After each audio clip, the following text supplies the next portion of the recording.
Olá, seja muito bem-vindo. Hoje é quinta-feira, dia 9 de julho, e você acompanha agora na TV Alis a reunião da Comissão de Direitos Humanos, a audiência pública da Comissão de Direitos Humanos. Os trabalhos serão conduzidos pela deputada Camila Valadão. Vamos acompanhar. Boa noite. Boa noite a todas as pessoas. É com compromisso em reafirmar a responsabilidade coletiva com a redução de violência no trânsito que a Assembleia Legislativa do Estado do Espírito Santo, por meio da Comissão de Defesa dos Direitos Humanos, presidida pela deputada estadual Camila Valadão, recebe todas as pessoas aqui presentes nesta noite para a realização da audiência pública para debater o papel do Estado no combate à violência no trânsito contra pedestres e ciclistas. Este encontro não é apenas um espaço de escuta, mas também de diálogo e construção coletiva sobre a importância de fortalecer os sistemas de proteção integral aos usuários de mobilidade ativa, visando, acima de tudo, a preservação das vidas no trânsito e a redução do número de vítimas e de sinistros de trânsito no Espírito Santo, evitando dessa forma que sejam cada vez mais frequentes. Antes de iniciar a composição da mesa, gostaria de fazer minha audiodescrição. Estou falando do lado esquerdo, do meu lado esquerdo. Eu sou uma mulher branca, de cabelo cacheado, ruivo, na altura do ombro, e estou usando uma blusa de botão amarela e o crachá da Assembleia. Sejam todos muito bem-vindos. Agora vamos dar início à composição da mesa de abertura dessa importante audiência pública e pedimos aos membros que realizem sua audiodescrição antes do início de suas falas. Então, a excelentíssima senhora deputada já está compondo a mesa, né? Vamos fazer as demais chamadas. Gostaria de convidar para compor a mesa a senhora Vivian Garelli, presidenta da União de Ciclistas do Brasil.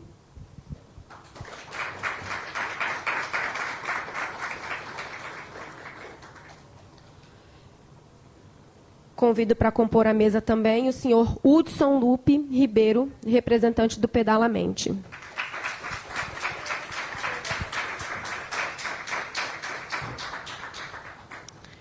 Convido para compor a mesa também a senhora Adriane Luiza da Silva, mãe de Luiza Lopes.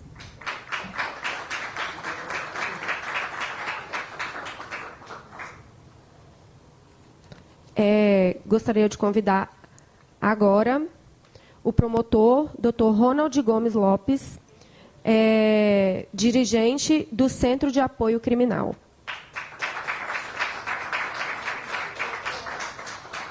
Convido também Rosilene ou Rosiane, eu fiquei na dúvida agora. Belon, isso, Rose, porque eu te conheço como Rose, do Detran, gente.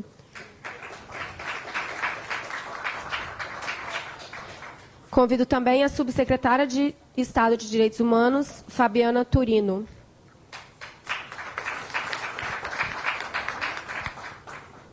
E a senhora Débora Márcia Pérez.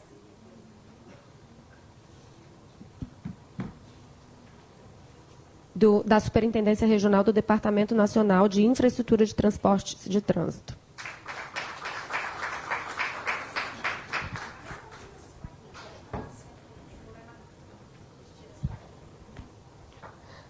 É que a mesa ficou um pouco grande, né? Bom, feita a composição da mesa, para abrir essa audiência, eu convido a excelentíssima senhora deputada Camila Valadão para a sua saudação inicial. Boa noite, todas as pessoas aqui presentes. Eu quero agradecer a participação da sociedade civil, das autoridades aqui presentes. E quero, na verdade, a gente sabe o difícil que é mobilizar, por vezes, na parte da noite, mas a gente entendeu que esse era um horário importante para garantir, principalmente, a presença de familiares que, inclusive, nos mobilizaram no sentido de promover essa audiência pública. Infelizmente, essa não é a primeira audiência pública que nós promovemos acerca do mesmo tema, pensando a violência no trânsito, as políticas de proteção à vida. E a pergunta que a gente sempre se faz aqui na lateral tem cartazes, e eu acho que está aqui na frente também, falando, né, e reivindicando justiça por Luísa Lopes, mas a gente precisa lembrar também de Detinha Som, de Gabriela Sartori, recentemente morta aqui em Jardim Camburi. E a gente ficaria, se fôssemos lembrar todas essas vítimas, provavelmente toda a audiência retomando vários nomes e vários casos que chocaram, que indignaram e que seguem nos mobilizando para cobrar políticas de proteção à vida, além, obviamente, de justiça. Queria só trazer alguns dados que são reveladores sobre a importância desse debate. Em 2024, o Espírito Santo, pela primeira vez, teve um número de óbitos no trânsito superior aos registros de homicídios dolosos para o mesmo ano.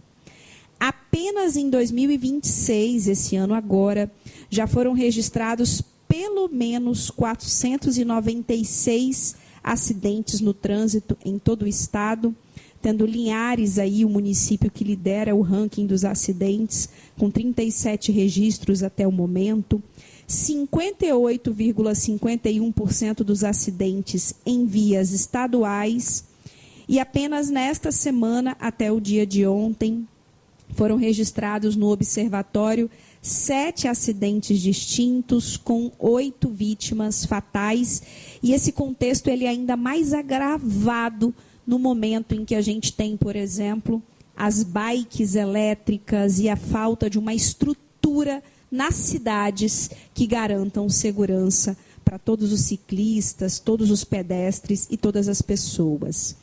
E entre as vítimas mais frequentes dos acidentes no trânsito, os motociclistas, né, são os principais, seguidos aí de pedestres. Então, a gente tem um cenário aí muito complexo do ponto de vista dos sinistros em todo o estado do Espírito Santo. Nós promovemos, quando eu era vereadora na cidade de Vitória, ainda no contexto, logo após o assassinato da Luísa Lopes, nós promovemos uma audiência pública, na época, na Câmara de Vitória, porque a gente tem aqui na capital um cenário onde a gente tem várias vias com altos índices de acidentes e óbitos, e a gente promoveu uma audiência pública para poder cobrar e pensar diferentes estratégias. Entre elas, sempre o debate, né, acerca do controle dos limites de velocidade, também datas alusivas no sentido de promover o debate e a conscientização, indicações, requerimentos de informação, entre outras ações, inclusive aqui na própria Assembleia Legislativa do Estado do Espírito Santo. E entre as indicações eu quero destacar uma que nós protocolamos para que o Estado promovesse o Anuário Estadual do Ciclismo, com o objetivo de sistematizar dados sobre a utilização das bicicletas, extensão da malha cicloviária, acidentes envolvendo ciclistas, infraestrutura existentes e demais indicadores necessários para o planejamento das políticas públicas. Também faço questão de destacar uma lei que foi aprovada, inclusive aqui na Assembleia, que é a lei que cria a Semana Estadual de Combate à Violência no Trânsito contra ciclistas e pedestres.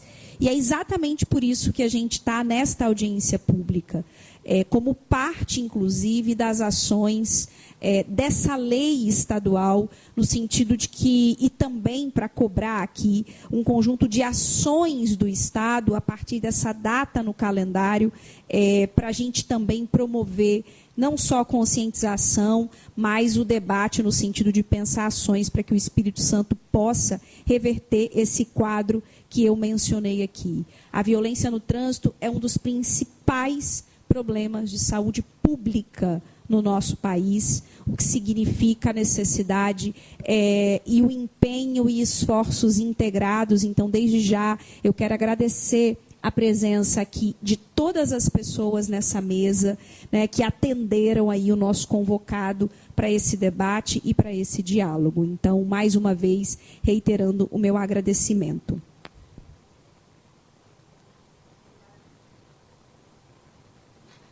Obrigada, deputada. Eu vou passar a palavra agora para o promotor, doutor Ronald. para fazer uma saudação no tempo de 2 minutos. Bom, muito boa noite a todos. Eu gostaria de cumprimentar a presidenta dessa Comissão de Defesa de Direitos Humanos, a deputada Camila Valadão, agradecer pelo convite. Essa temática é realmente uma temática de grande importância para o Ministério Público, né? Esse vem sendo um tema de preocupação há muito do Ministério Público, considerando os índices, né, que a gente verifica. Eu gostaria de cumprimentar toda essa mesa, né, todas as pessoas presentes, agradecer a oportunidade de poder dividir com a sociedade civil o que o Ministério Público tem mobilizado com relação a essa temática. Muito bem. Eu acho que o primeiro tema de reflexão que a gente precisa enfrentar é que, na linguagem, ela tem essa capacidade de nos enganar, vamos dizer assim, né? Porque quando a gente fala de trânsito, a gente pensa em mobilidade, a gente pensa em estratégias, engenharia de trânsito, quando, na verdade, o tema começa a alcançar esses índices de homicídio que superam os índices de mortes violentas, né? Trazendo uma preocupação que faz com que a gente tenha a necessidade de interpretar essa questão como uma questão de segurança pública, né? O trânsito visto pela perspectiva de segurança pública, na medida em que, se eu estou pedalando na rua e eu não tenho, né, um município capaz de garantir a minha segurança, essa questão muda de perspectiva, né? Não se trata aqui apenas de mobilidade, mas de segurança ao se movimentar pelos espaços públicos da cidade. Da parte do Ministério Público, tramita, e nós temos visitado os municípios no interior, fomentando a criação de vários equipamentos que a gente chama de equipamentos de segurança pública. Os municípios estimulando que eles possam criar os gabinetes de gestão integrada, que eles possam criar conselhos municipais de segurança pública, com a ideia da democracia participativa, a inclusão da sociedade nas discussões e deliberações sobre segurança pública. Também nós estamos estimulando a criação dos gabinetes, dos conselhos municipais de políticas sobre drogas, já que, na perspectiva do que nos movimenta aqui, deputado, há uma relação direta com álcool, né, consumo de entorpecente e direção ao volante. Então, a gente pensar que os municípios têm que fomentar esses conselhos municipais de políticas sobre drogas e desenvolver projetos específicos no intuito de promover a prevenção. Nós estamos falando aqui do problema que, óbvio, o Ministério Público enfrenta com veemência, que é punir aqueles que praticam esses crimes. Mas a nossa perspectiva de segurança pública deve ser ampliada, no sentido de que a gente deve ampliar a ideia de prevenção para evitar que esses crimes possam acontecer.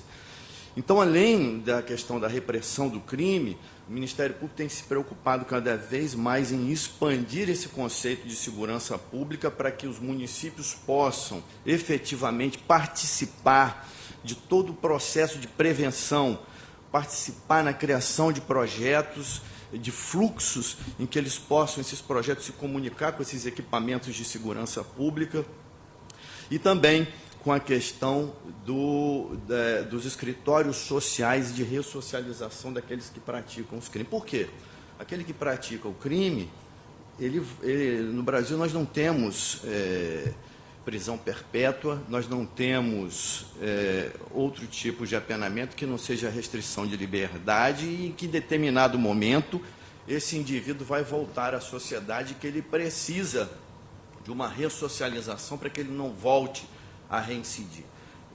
A preocupação que existe também com relação a isso é de que nós temos alto índice de pessoas que são detidas consumindo álcool, né, e dirigindo, e que vão reincidir porque não tiveram a devida orientação, o que não sofreram, não perceberam os impactos que uma conduta dessa pode provocar. O Ministério Público tem também, já está acontecendo, né, um termo de cooperação técnica com o DETRAN, E muitos desses crimes, deputada, são crimes que admitem um acordo de não persecução penal. Não estou falando com resultado morte, mas esses crimes de inúmeras pessoas que estão conduzindo sob influência de álcool. Esse fato por si só já constituiu crime, mas é um crime em que a legislação permite o acordo de não persecução penal. E a gente, junto com o DETRAN, tem determinado que essas pessoas não só paguem um valor, uma multa, ou um acordo de um valor que seja, porque isso não dá conscientização. Hoje, então, na Grande Vitória, essas pessoas são encaminhadas também para participar de um processo de humanização no trânsito. Elas têm que participar do curso, onde elas vão ver o real impacto, né, desses fatos que acontecem, desses homicídios. Pela perspectiva do Ministério Público, nós sustentamos que a embriaguez ao volante que ocasiona a morte de pessoas é homicídio doloso, né? E é assim que nós mantivemos nosso posicionamento. Mas eu repito, a nossa preocupação tem sido ampliar a nossa atuação preventiva para evitar que esses fatos aconteçam. Eu não vou me alongar bastante, mas eu gostaria de trazer isso. Para o selo de segurança pública que o Ministério Público tem fomentado nos municípios, prevê para o ano que vem, deputada, também esse processo em que a gente vai fomentar a municipalização do trânsito, com a perspectiva de que a sociedade possa efetivamente participar de projetos em que ela tenha voz, né, através desses conselhos, e que, através deles, a gente possa desencadear projetos que ampliem a ideia de uma segurança preventiva no trânsito. Eu agradeço a participação e a atenção de todos e automaticamente passo a palavra. Obrigada, doutor Ronald. Gostaria de passar a palavra... Peraí, gente, me perdi um pouquinho no roteiro aqui.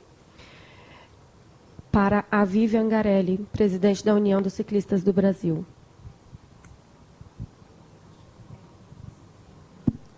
Alô? Bom, boa noite a todos e todas. Eu me chamo Vivian Garelli, eu sou antropóloga, pesquisadora, especialista em mobilidade urbana e bicicleta, cicloativista na cidade de Niterói, no Rio de Janeiro. Eu trabalho com educação no trânsito na cidade e atualmente eu sou diretora-presidenta da União dos Ciclistas do Brasil, a UCB. Aí, antes de começar, eu vou só fazer minha autodescrição. Eu sou uma mulher branca, de cabelo laranja, com uma franja curta, brincos de pneu sustentáveis, pretos, um cordão de cobra coral, uma blusa azul clara de formal. Bom, além disso, eu cumprimento aqui na mesa, né, a oportunidade de fala, a Comissão de Defesa de Direitos Humanos aqui da ALEIS, também do coletivo Pedalamente, convite pelo Hudson, obrigada, pessoal da Bike Anjo do Espírito Santo, e também cumprimento todos os cicloativistas aqui da região, as demais pessoas aqui da mesa. Bom, eu começo a minha fala trazendo, acho que, um exemplo, e a minha ideia é, a partir desse exemplo prático, trazer uma abordagem um pouco do que a gente, pela União dos Ciclistas do Brasil, traz nas audiências públicas de uma maneira geral sobre segurança no trânsito. Nessa semana eu estava pedalando e eu tomei 2 finas, né, de carros, de motoristas diferentes, e que gritaram para mim, vai para a calçada. Clássico. Qual ciclista nunca passou por essa situação? E, bom, isso não é uma coisa que aconteceria só na minha cidade, isso acontece pelo Brasil, eu diria pela América Latina. E eu queria abordar essa situação, né, por 2 perspectivas. A primeira é uma perspectiva teórica, o que a gente tem na lei, quais são os caminhos legais que a gente toma para resolver um problema como esse, e a parte prática, quais são as outras abordagens e quais outras medidas que não são previstas, mas que são necessárias de serem construídas, sobretudo pela prevenção do fato. Bom, seguindo a teoria, né, a gente tem leis que falam sobre a questão da segurança viária, a gente tem tanto do CONTRAN quanto o próprio Código de Trânsito Brasileiro, que regulamentam o uso dos veículos de uma maneira geral e da mobilidade a pé. e prevendo, inclusive, penalidades caso elas não sejam cumpridas, né? A gente tem como destaque o artigo 193 do CTB, sobre a questão de ser proibido transitar veículos sobre calçadas, e, sobretudo, no caso de veículos motorizados, também não podem ser usados em ciclovias, ciclofaixas. E o artigo 68, em que descreve que a calçada é exclusiva do pedestre. Então, esse exemplo que eu trouxe, ele faz 2 infrações, no mínimo, que é um motorista ser agressivo com um ciclista e ser direcionado à calçada, fora as outras infrações em relação ao carro, uso irregular, com a velocidade, enfim. E por que eu estou trazendo essa parte? Porque acho que a fiscalização ela é necessária para poder dar conta. Dificilmente a gente vai ter aí uma cidade de fato integrada com câmeras que possam fazer essa infração ao todo tempo, ou até mesmo os próprios agentes capacitados, sabendo de todas as leis e o que no Código de Trânsito incide por bicicletas, enfim. Isso é um problema na integração desses sistemas e que, muitas vezes, os próprios ativistas conhecem muito mais esses determinantes da lei, conseguem muito mais agir e falar sobre do que a gente ter uma forma de denunciar aquela pessoa. Eu não tenho como fazer uma denúncia das pessoas que passaram por mim. Isso é uma coisa muito difícil. Se tivesse uma câmera, né, enfim. Mas esse é um problema que reside em que, por falta dessa capacidade da gente ter como fazer uma repreensão, né, desse motorista, é que a gente procura as vias da justiça. E, infelizmente, a gente só consegue, de fato, fazer toda a construção burocrática que a justiça necessita quando a gente tem casos de morte no trânsito. E, enfim, isso não é uma coisa também única. A gente tem muitos casos, né? Aqui no próprio Espírito Santo, a Detinha, que deixou todo esse legado de luta. Luísa Lopes. A gente tem um caso do Raul Aragão, em Brasília. Marina Racote, São Paulo. A Manu e o Chico, no Rio de Janeiro.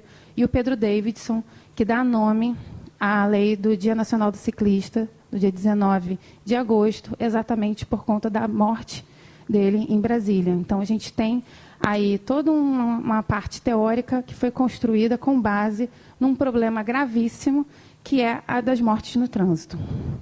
Bom, e um detalhe que eu acho que é muito importante da gente trazer, que eu acho que faz um diálogo com a fala anterior, é que no caso da Marina Racote, em São Paulo, a gente teve pela primeira vez uma vitória, no ponto de vista jurídico, em que a gente teve uma condenação por júri popular do assassino, né, do atropelador da Marina, e que foi condenado por homicídio com dolo eventual, em que, de fato, a gente consegue responsabilizar que o uso de um carro numa velocidade muito acima da via, com embriaguez, ele está assumindo o risco de matar. E essa já é uma diferença de como outros casos foram julgados anteriormente, em que se falava como culposo, em que não haveria uma intenção.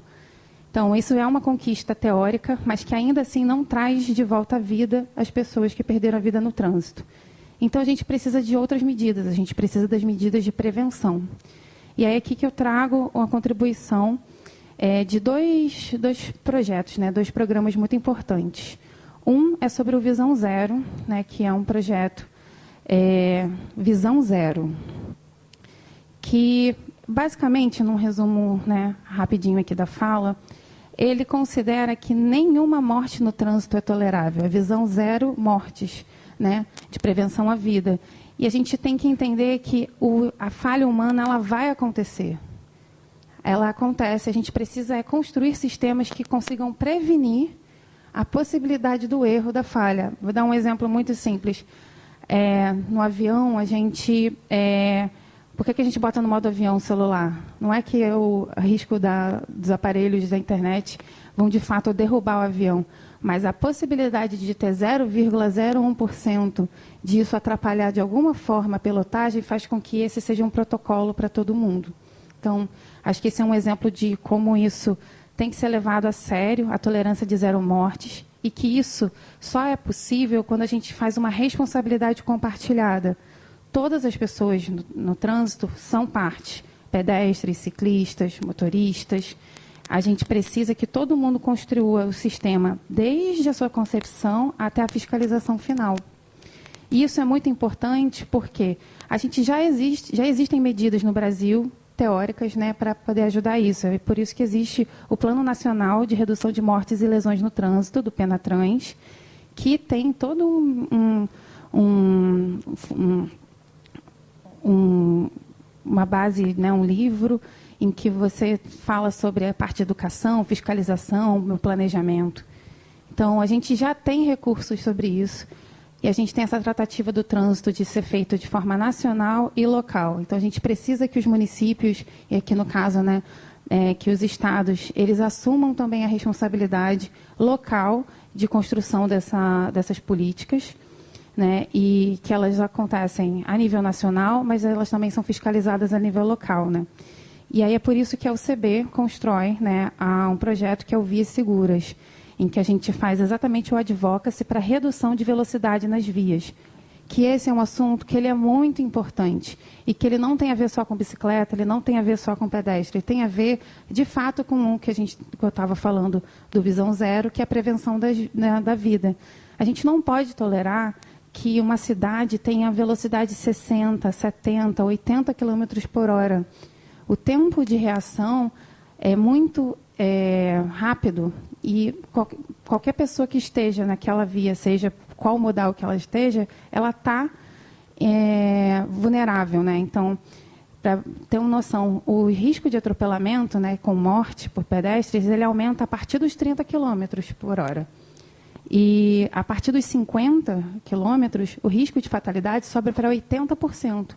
Isso não é o acaso que o Brasil é hoje o 5º país no mundo com o número de óbitos no trânsito, né? Então, a gente precisa, de fato, fazer algo sobre. É uma questão de saúde pública. E é por isso que a UCB está fazendo um trabalho de incidência política pela aprovação do PL 2789, pela velocidades seguras, que exatamente para diminuir a velocidade nas vias de maneira nacional, mas a gente precisa que também os próprios municípios abracem esse processo e que, de fato, também tem a possibilidade de reduzir a velocidade das vias internas nas cidades. Acho que isso é o que, de fato, consegue prevenir a vida e que faz uma aliança entre pedestres e ciclistas, que é muito importante. Eu tive, há 2 semanas atrás, no maior congresso sobre bicicletas no mundo, que é o Velocity, e uma coisa que muito se falava, exemplos de várias cidades europeias, era de como a população se uniu entre pedestres e ciclistas para a criação de zonas 30, ou seja, zonas de velocidade 30. E é isso que, de fato, transformou lugares como, por exemplo, Amsterdã, que é uma referência de ciclomobilidade, que já foi uma cidade muito carrocrata e que agora é uma cidade que abraça a mobilidade ativa. Por quê? Porque a gente está pensando em cidades para as pessoas. Não é só sobre o modal que você está usando. É sobre, principalmente, você fortalecer os exemplos que já existem, positivos naquele local. Aqui no Brasil, a gente tem exemplos como Fortaleza, Niterói, que conseguiram reduzir, de fato, o número de mortes no trânsito. Então, a gente consegue não só importar isso, mas trazer experiências aqui próprias do Brasil, adaptar a nossa realidade e pensar no comportamento seguro, né, como uma gestão integrada de dados, monitoramento, fiscalização, educação e também da mobilidade integrada entre transporte público, bicicleta, de uma forma sustentável. Então, vou encerrar por causa do tempo, mas eu queria agradecer a oportunidade de poder falar sobre isso e deixar também à disposição a União dos Ciclistas do Brasil.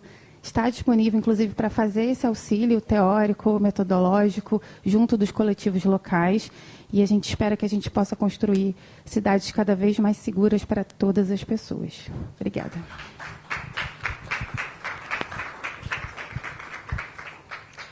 Obrigada, Vivian.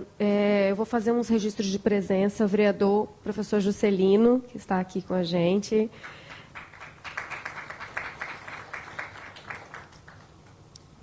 Lucas Santos e Adriano Alves, do Departamento de Operações de Trânsito da Serra. A Yasmin Rodrigues, do coletivo Pedalamente. Monique Ramos e Wagner Luiz, Inspetoria de Trânsito de Cariacica. Eu passo a palavra agora para o Hudson Lupe Ribeiro, representante do Pedalamente.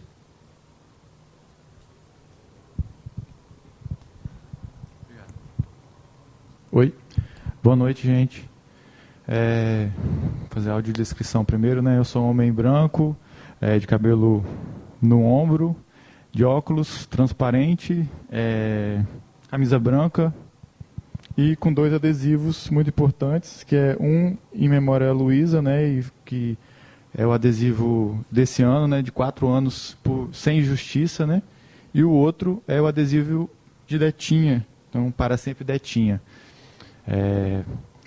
Bem, meu nome é Hudson, sou professor de Física, atualmente mestrando em Educação na Universidade Federal do Espírito Santo, cicloambientalista, né, já há algum tempo atuando aí em coletivos, em rede, porque a gente nunca faz nada sozinho, e também sou produtor cultural. Deixa eu botar o tempo aqui. Primeiro eu queria agradecer, né, todo mundo que está presente, né, eu sei que é difícil a gente se deslocar, se organizar para poder participar. Hoje em dia é cada vez mais difícil mobilizar espaço de discussão, principalmente quando o tema é um tema delicado e difícil de ser tratado, né? Agradecer também a Camila.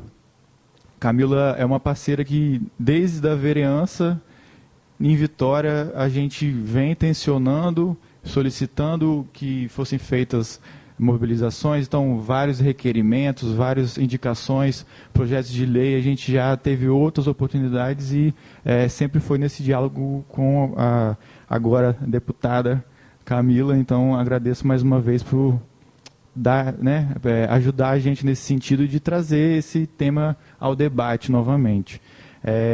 Infelizmente é pouco tempo, né, para falar, então eu vou tentar ser direto. A gente, pelo menos na ALIS, eu acredito que pelo menos uns 10 anos sem esse tipo de espaço para poder falar sobre essa temática específica. Então, se eu fosse falar de todas as demandas, todos os problemas, como a Camila falou, citar todos os nomes das pessoas, trazer todas as histórias dessas pessoas que foram vítimas no trânsito, eu precisaria de pelo menos umas 2h30. Então, eu vou tentar ser um pouco direto, né? E peço aos colegas que estão aí, que são representantes também, que atuam, né? Aqui também está o Bike do Espírito Santo, que é muito importante na educação de pessoas ciclistas.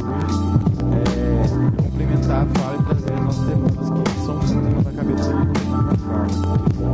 Eu queria também começar dedicando não só a minha fala, como o espaço de hoje, né, ao Fernando Braga. Fernando Braga é um importantíssimo cicloativista do Espírito Santo. Ele faleceu ontem, né, com um problema de saúde, fazendo caminhada na rua. Né, uma pessoa que possivelmente estaria aqui. A pessoa que me fez filiar ao UCB, que sempre falou da União dos Ciclistas do Brasil, então não é à toa que a Vivian está aqui hoje representando. Né? Ele era professor de Educação Física e trabalhava com reabilitação de pessoas que são vítimas do trânsito. Então, quando aconteceu isso, eu falei, nossa, é muito importante porque tem tudo a ver com o debate que a gente está fazendo hoje, né? A gente vai ter a fala da Adriane aqui e muito nessa perspectiva da vítima enquanto familiar, mas tem a vítima que é a vítima fatal e tem a vítima que fica imobilizada, que às vezes fica tetraplégica, que perde algum membro, que precisa de um trabalho contínuo. Então, é uma reabilitação que precisa ser feita em todos os sentidos, né? E aí surge um projeto de lei também, que a gente conseguiu fazer, acho que em 2022, que solicitava justamente esse atendimento psicossocial, porque a gente entende que vítima de trânsito não é só essas pessoas que foram fisicamente afetadas, né? Emocionalmente, psicologicamente, a família fica desestruturada dependendo da situação, né? Então você tem vários gastos, vários custos, então isso tudo dialoga com esse trabalho que o Fernando fazia, e ele era um intenso agitador também do desafio intermodal, né? Que é uma forma prática de... praticamente um teste urbano, né? Uma experiência urbana que a gente coloca pessoas dos mesmos pontos saindo em modais diferentes e geralmente a bicicleta ganhava quando a gente pegava o horário de pico em Vitória. Então, todas as atividades que aconteciam ele trazia essa proposta de fazer isso. Então, trazer essa memória dele hoje eu acho que é importante, porque ele traz o debate da bicicleta para a saúde pública, né? Eu acho que é muito importante a gente compreender essa relação, né? Para além do debate dentro da segurança pública, porque ele também está contido nessa questão de saúde, porque o prejuízo que o Estado toma a partir dessas mortes e dessas pessoas que ficam, né, inviabilizadas até mesmo de seguir a vida delas, de trabalhar, é muito grande. É um prejuízo econômico, né? Então, a violência no trânsito também é um problema de saúde pública. Bem, a gente começa lá em 2000, aí eu falo um pouco da minha perspectiva também. Em 2013, eu voltando para casa de bicicleta, eu me deparo com uma autodemarcação de uma ciclofaixa na Avenida Vitória. A autodemarcação, vai passar na foto ali, a bicicletinha que a gente montava e ela mesmo saía pintando o chão e a gente ia empurrando essa bicicleta. Então, a gente já chegou a fazer 5 quilômetros de ciclovia em uma única noite. E no mesmo instante que a gente começava a fazer essa ciclovia, as pessoas já passavam usando. Era incrível, assim. Então, isso sempre quando eu vi isso, esse pessoal meio maluco, fechando a rua sozinho, no peito, com os carros, todo mundo xingando, né? Fazendo esse movimento, eu falei, tem um negócio diferente aqui. Então, desde aí, eu me consolidei ajudando e construindo da partir desse tipo de movimento, né? E é um movimento global que chama Movimento Massa Crítica, ele acontece no mundo todo, há muitos anos. Detinha era uma pessoa também que era uma referência, Detinha Som. Esse início de mês agora fez 10 anos da passagem dela, né? Ela também foi uma pessoa vítima, né? Ela estava andando de bicicleta no momento do acontecimento, né, que gerou a morte dela. Foi uma perda, um golpe muito grande para o movimento cicloativista, né? A minha fala também eu quero trazer um pouco do cenário do que é o movimento cicloativista, para vocês entenderem a dificuldade que a gente passa. A passagem dela foi, assim, completa desestruturação, porque ela é a pessoa mais ativa que existia e possível. A ciclovia da Terceira Ponte hoje tem o nome dela, mas não é só porque foi uma movimentação política de ter o nome de alguém. Ela era a pessoa que todas as vezes que a gente ia se reunir, ela falava, vamos subir a Terceira Ponte. Tinha 5 pessoas, ela falava, vamos subir a Terceira Ponte. Eu falei, Detinha, hoje não dá. Tinha 15, aí quando tinha 30, 40, vamos subir a Terceira Ponte. Aí a gente subia, tomava uma fechada, quase morria lá em cima, porque o pessoal jogava o caminhão em cima da gente, e era uma situação muito complicada. Então, a obra da Terceira Ponte ter uma ciclovia não foi porque o governo do Estado quis, foi porque o movimento cicloativista fez uma proposta no orçamento participativo na época, essa proposta foi a mais votada, e eles foram obrigados a fazer a reestruturação da Terceira Ponte para aumentar a faixa e, com isso, fazer a ciclovia. Não foi uma conquista, não foi um benefício, né? Foi uma conquista, e Detinha tem muito a ver com isso, então é importante ter o nome dela disso. Bem, a partir do Pedalamente, foi uma ideia dela também, né? Isso também é culpa dela, o coletivo, ela que ficou falando na minha cabeça, tem que continuar a fazer alguma coisa, e aí a gente fundou esse coletivo, vai fazer 10 anos agora em setembro, né?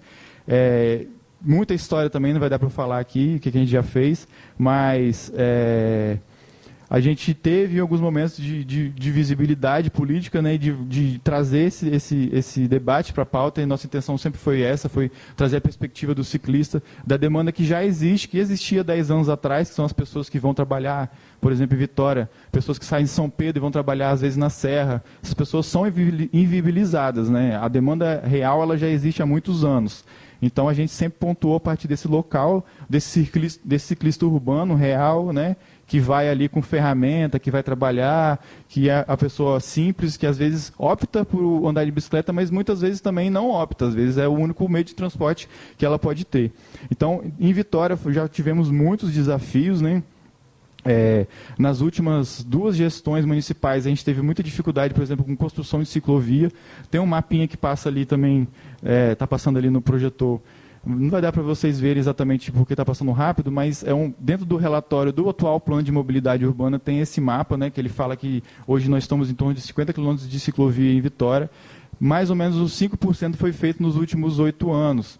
E essas novas ciclovias que foram feitas nas últimas gestões, elas são fruto das gestões anteriores, com o recurso do BID, né, que é o Banco Internacional de Desenvolvimento, e outras obras estaduais. Então, de fato, dentro correlação política em Vitória, a gente tem uma dificuldade muito grande hoje de conseguir fazer melhorias.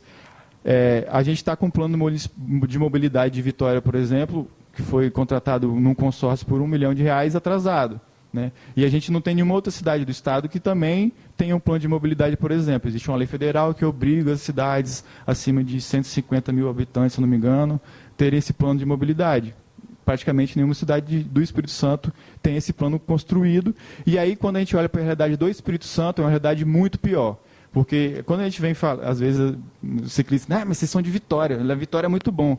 Realmente, se comparado com o resto do estado, Vitória é bom, mas não é porque Vitória é ótimo, é porque o estado está muito ruim. Né? A gente não tem infraestrutura nas outras cidades. A gente não tem ciclovia, não tem interconexão. A gente tem esses 50 quilômetros em Vitória, mas eles não são conectados. Ali, se vocês puderem ver também, ó, existe um lapso no meio. Ó, a parte da ilha ali ó, é em volta, é as áreas de lazer, é a Grande São Pedro, que é uma obra também muito antiga. Então, as interconexões entre essas ciclovias ela não existe. E a gente está olhando para a capital. Quando a gente olha para outras cidades, a situação é muito pior. Por exemplo, Vila Velha foi certificada aí pelo movimento em 2014, por exemplo, como a cidade que mais mata ciclistas do Espírito Santo. Né? E ela, de fato, ganhou esse ranking aí por alguns anos. E aí, algumas experiências da gente também. Eu já participei de algumas audiências sobre isso, e uma delas eu fui chamado de coveiro, por um cidadão que hoje é vereador, daquele pessoal que anda com tornozeleira eletrônica e se diz da família, protetor da saúde, da vida e tal. E aí ele me chamou de coveiro porque eu reclamei, a gente não aguenta mais ter que fazer bike ghosts, que são cerimônias de memória a pessoas mortas no trânsito. E nessa audiência municipal, basicamente dado, né, a gente trouxe dado de importância da ciclovia, quanto de renda que cada quilômetro gera para o comércio, isso tudo foi ignorado. O foco foi em cima dessa fala de trazer exatamente essa palavra, assim, que me marcou porque a gente, dentro de um espaço desse, a gente nunca espera esse tipo de coisa, né, esse tipo de debate. Então, a gente reclama, a gente vai continuar reclamando, porque eu reclamava disso há 5, 6 anos atrás, que foi essa audiência, e eu continuo reclamando, porque a gente teve uma morte agora, há 3 meses atrás, de uma ciclista novamente, um motorista sem CNH e alcoolizada. E isso vai continuar, é uma coisa que a gente tem certeza, que a gente vai ter que fazer outra bike ghost, que a gente vai continuar fazendo isso, que a gente vai ter que lidar toda vez com uma morte de um ciclista. Então, a gente tem 4 anos em torno dessa luta, por exemplo, com relação à Luísa e ao processo dela na justiça, que, na verdade, foi um tempo que em Vitória foi até assim, passou, né? Tipo, não teve, porque a gente vinha de um processo de, às vezes, ter 3 pessoas, um em seguida em cada mês, para a gente ter que fazer um bike ghost, né? Então, é muito difícil atuar nesse sentido. A gente já teve também reunião com o senador do estado em um momento, não falar o nome das pessoas, tá, gente? Porque é questão mais ética mesmo, de ter uma fala muito no sentido da responsabilização das mães, como se a responsabilidade de mudar esse cenário fosse das mães que são as vítimas do trânsito e elas tivessem que correr atrás dos mandatos, do governo, do Detran, né? E a gente acredita que a situação não é muito por aí, né? Então, a gente tem um mapa de bike ghosts, né? Hoje a gente já fez mais de 10 bike ghosts, que são monumentos, né, símbolos à memória de pessoas que foram mortas, ciclistas no trânsito. Né? Eu participei de mais da metade desses bike ghosts, então por isso essa marca de sempre estar com isso. Né? E há 4 anos, como eu falei, a gente vem lutando em torno da questão da Luísa. Nesse processo, a gente mobilizou o PL, né? Um dos PLs foi a Camila que fez. A gente tem o outro PL que foi proposto pela deputada Irine, de atendimento psicossocial às famílias. E aí, conversando com o Vivian, isso não existe no Brasil. Tá? É o primeiro estado que traz esse tipo de inserção, como eu disse, a vítima também, ao familiar, não só a pessoa que foi assassinada, nesse contexto de o Estado ter uma responsabilidade de dar um suporte. Né? A Adriane vai falar melhor como foi o processo dela sobre isso. E esses PLs eles vieram a partir de muita pressão nossa, né? muita dificuldade, e a gente espera que o processo da Luísa ele abra um precedente jurídico muito importante. A gente no Estado até hoje não teve nenhuma criminalização, nenhuma pessoa que foi culpada, finalizado o processo, né, em torno dessa questão de beber, dirigir e ser atropelado. No Brasil, a gente teve o primeiro caso com a Marina Harcourt, né, que foi, se eu não me engano, o julgamento dele foi ano passado, e ele ficou, isso eu vou complementar a fala da Via, ele ficou 6 meses foragido. O processo demorou mais de 3 anos, ele ficou 6 meses foragido e agora ele tem 2 meses que ele foi preso. Então, além de ser muito demorado os processos, né, a gente corre o risco de que, se não vai acontecer, espero eu, né, mas se acontecer isso, abrir um precedente muito grande de, beleza, oba-oba, agora eu posso beber, posso dirigir, porque o cara atropelou a menina, todo mundo viu, fizeram um ato, tem uma foto aí também do ato com 300 pessoas, no ato, fechamos a Avenida Dante Michelini, criamos uma dificuldade, um problema, né, para a cidade teve que parar para ver aquilo ali e não deu nada. Então, eu vou fazer o que eu quiser. Então, a gente não quer que essa mensagem seja passada para frente. A gente acredita muito que o processo de fiscalização está colado com o processo de educação no trânsito. Existem leis, eu como professor posso dizer que nenhuma escola cumpre essa lei, né? Da mesma forma que esse projeto de lei que a Camila conseguiu aprovar, ele foi criado há 2 anos, até hoje o Estado não fez nada em torno da semana de combate à violência no trânsito contra pedestres e ciclistas. Então, agradeço pela oportunidade de a gente estar aqui mais uma vez, por esse espaço para a gente poder, né, trazer isso tudo. E é isso, encerrar por aqui, porque senão a gente vai longe.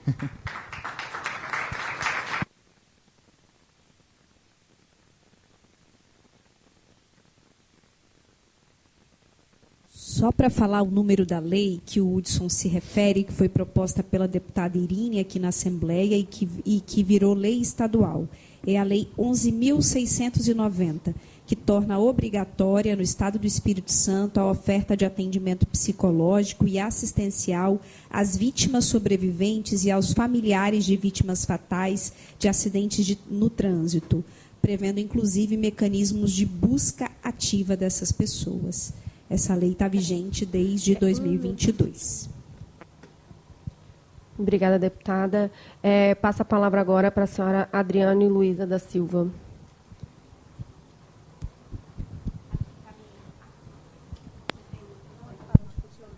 Não, Carol.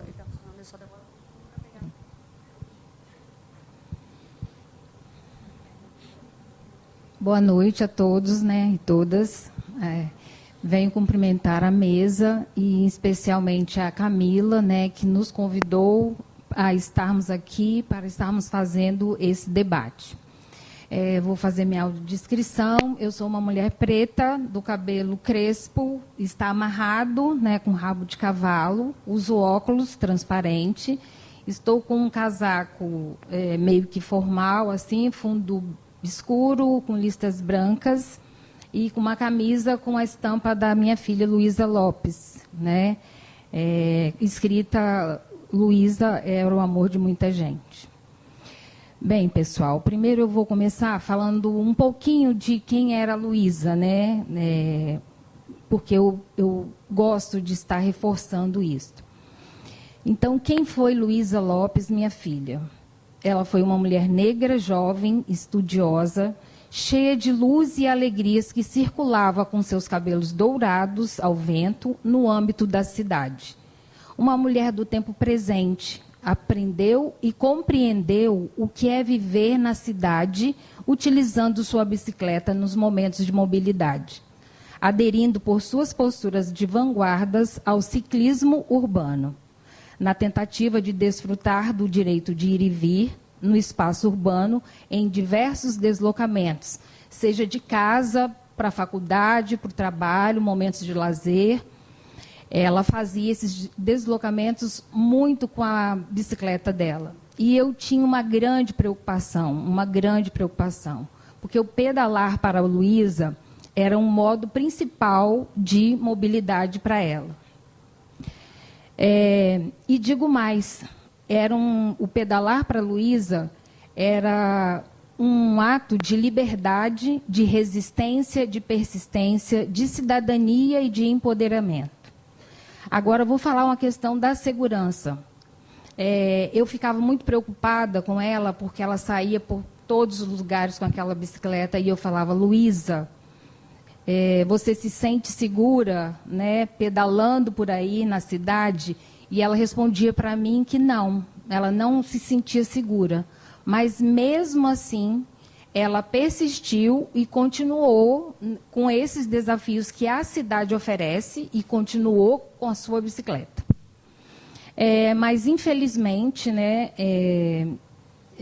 veio a acontecer em 2022 a notícia da morte da minha filha Luísa, e que foi um baque muito grande. Para mim, enquanto mãe, para todos os familiares, amigos, e que podemos perceber no dia do ato a quantidade de pessoas que eu nem imaginava que Luísa conhecia, as que ela não conhecia, né, que estiveram naquele ato. Quando eu vi aquela multidão, eu falei, meu Deus, eu tenho que ter força mesmo, com aquela energia que estava sendo trazida. E por que nós fizemos aquele ato? Porque quando a Adriana Felisberto, a motorista que estava embriagada a alta velocidade, ela cometeu o crime, o assassinato, ela fez desdém de uma pessoa, né, de um ser humano que estava ali. E isso, não só a morte, né, da Luísa, mas esse desdém, a forma como ela tratou, né, um ser humano, e no caso ali era minha filha, me deixou muito indignada, e a todas as pessoas que viram e ouviram o relato dela no momento em que ela cometeu o crime. Então, para vocês verem, a família, nesse momento, ela fica muito abalada. Quando eu recebi a notícia, foi como se o chão tivesse aberto e eu tivesse caído num buraco profundo. Ficamos muito abalados com aquela situação, até hoje, né, porque o luto não passa. O luto a gente vai aprendendo e vai se ressignificando, né, nesse luto. E quando eu falo desse ressignificar, é isso que os meninos trazem do Pedalamente, dessa rede de apoio que eu tenho, de familiares também, de amigos, né? E que esse ressignificar é trabalhar com esse propósito de preservar vidas. E eu não falo só enquanto mãe de Luísa, eu falo também para as famílias, né? Que não estão ou devem ter algumas pessoas aqui, mas eu falo também em nome dessas famílias que são vítimas desses crimes no trânsito.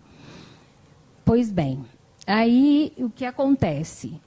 Recebeu a notícia e logo assim vem uma reportagem, porque a Prefeitura de Vitória cede um vídeo dizendo que Luísa ela estava fora da faixa de pedestre, o que foi confirmado que isso era mentira. Primeiro que a Prefeitura não tira perito nenhum para dar uma declaração daquela, né? Mas, logo em seguida, né, foi o delegado Maurício já foi fechando o processo, me convidou a estar lá, e a minha preocupação também era isso, e nós, enquanto familiares, ainda temos, passando pelo luto, passando pelo sofrimento, ainda tinha que ouvir isso. Ela atravessou fora da faixa, o que foi desmentido, tá? Pelo laudo técnico da polícia, né, da Polícia Técnica Científica, foi desmentido, fizeram a reconstituição, enfim. Mas o que fica na cabeça das pessoas... deixa eu beber um pouquinho de água, gente. O que fica na cabeça da sociedade é a questão, só isto. Atravessou fora da faixa. E isso me deixa numa situação, assim, que eu fico assim, não dá para acreditar. Como que as pessoas, além daquela mãe ter tido aquele menosprezo pela vida humana, e como as pessoas vão reforçando isto, né? Falam muito em empatia, para mim essa empatia é uma palavra na moda, né? De muito modismo. Mas eu estou para ver isso mudar. Esperamos que mude. Enfim, continuando aqui. E aí, além disto, vem um advogado além da questão do atravessar na faixa, ainda vem o advogado da Adriana Felisberto dizendo que tinha um segundo carro. Isso para ganhar tempo. Outra mentira, né? Eu estive na delegacia logo que aconteceu à noite, né? Porque tudo isso aconteceu à noite, foi uma coisa muito turbulenta. Eu não sabia que a Adriana estava dentro de um local com o delegado, no ar-condicionado, enquanto eu, mãe, né, meu companheiro Rogério e as outras pessoas que estavam comigo, recebíamos a notícia, essa notícia fatal também ali, e o desdém também com que os funcionários daquele local, daquela delegacia, fizeram. Porque quando eu pergunto o que foi que aconteceu, o rapaz pega o celular, fica olhando no celular e ele fala assim, dá uma olhada aí no celular, no seu celular, que você vai ver o que aconteceu, está em todo lugar. Não me lembro o nome do rapaz, porque eu estava numa situação horrível, né? Eu não tinha nem como raciocinar direito, só queria saber o que estava acontecendo. E aí ele me diz isto. E essa aí é uma outra questão, né? Que olha a situação de um familiar que recebe uma notícia de uma filha que sofreu um crime, né? E está morta e ainda me diz, olha aí o celular que você vai ver que está em todo lugar. E aquilo, assim, naquele momento, me veio várias situações assim na cabeça de responder, não responder, como eu ia conseguir responder se eu estava numa situação tão vulnerável. E depois é que eu vim analisando isso, né? Depois a gente vai esfriando a cabeça e vai percebendo o quanto as pessoas, elas menosprezam. Será que era por eu ser mulher? Será que era por eu ser uma mulher preta? Será que é por achar? A Luísa estava sem documento, ela nunca saiu sem documento, né? Ah, deve ser uma pessoa qualquer, como a Adriana Felisberto mesmo falou, deve ser uma empregada doméstica, ela falou isto. E não devemos desmerecer essa profissão. E ela fez, Adriana Felisberto falou isso para o delegado, deve ser uma empregada doméstica, então ninguém vai ligar não. Foi dessa forma que foi tratado o caso. Né? Enfim, e aí a gente vem falando também, é bom a gente saber, porque a questão das consequências para a família. Alguns familiares eu estive com eles em 2022, numa reunião que nós tivemos com o senador Fabiano Contarato. E aí eu pude conversar com algumas famílias. Lares desfeitos, casamentos desfeitos, fator financeiro influenciando em determinadas famílias, porque aquele era a única fonte de renda que tinha para sustentar aquela casa, né? Entre outras questões. E é por isso que eu falo que eu estou aqui hoje. Eu estou aqui hoje por causa da Luísa, em memória da Luísa, e para que a questão da justiça, ela venha a cumprir o seu papel, ela venha fazer o que deve ser feito. Estou aqui hoje por causa do Grupo Pedalamente, meus amigos e amigas que eu tenho, né, e familiares também. Eu estou aqui hoje pelo meu esposo e companheiro Rogério. E estou aqui hoje também por estarmos incansavelmente nos manifestando publicamente nas ruas e nas redes sociais, pedindo pelo direito à vida. Toda vida importa sim, toda vida vale. A vida da Luísa para aquela pessoa, aquela assassina, Adriana Felisberto, ela ficou valendo R$3.000. E ainda acho que deve ter feito umas barganhas lá, porque ouvi comentários que seria até menos. Enfim, nós estamos aqui hoje pela questão, pedindo justiça por Luísa e pelo único propósito, pela preservação da vida. E o que o Estado, né, tem feito com seus órgãos, né, competentes, com relação, vou falar com relação a mim e algumas que eu conheço. Até agora, nada. Até agora, nada. Tudo que a gente faz, por exemplo, eu estou falando de mim, foi com a ajuda de pessoas que fui para psicólogo, compra de remédios, né? Que tudo isso afeta. Esse trabalho, essa questão mental que ficou muito abalada, eu estou incapacitada para o trabalho. Então, eu fui aposentada. E isso foi um outro baque muito grande, porque eu não consegui retornar ao trabalho. Não consegui, por mais que eu tentasse. Não consegui, eu sou professora da educação especial, eu era, né, e agora estou aposentada, trabalhando com deficiência intelectual. Como é que eu ia dar, né, algum ensino de qualidade para uma criança com deficiência intelectual, sendo que a minha mente, o meu mental, estava comprometido? E aí, já fazem 4 anos. E o que acontece? A prefeitura vai, me chama e fala, você volta para o trabalho, e ficamos naquela ida e vinda e não conseguia, ou você vai ter que ser aposentado por incapacidade. E aí eu não tive alternativa mesmo, porque continuo muito abalada e não consigo estar com as crianças, com os alunos, tentando fazer o melhor por eles, porque eu estou tentando fazer o melhor por mim e por minha família, neste momento. Então, é isso. E ainda tive a questão financeira abalada, porque o salário por incapacidade, ele diminui. Eu estou pontuando isso para vocês, porque isso são consequências do que acontece com um familiar que perde o seu ente querido, ou então que tem alguém que aconteceu algum sinistro e que e que está em tratamento, né? Essas famílias ficam totalmente desestruturadas e sem amparo nenhum, Isso eu afirmo, e eu também não fui procurada por ninguém para saber, olha, o que você está precisando de um apoio com psiquiatra, com psicólogo, algumas terapias, enfim.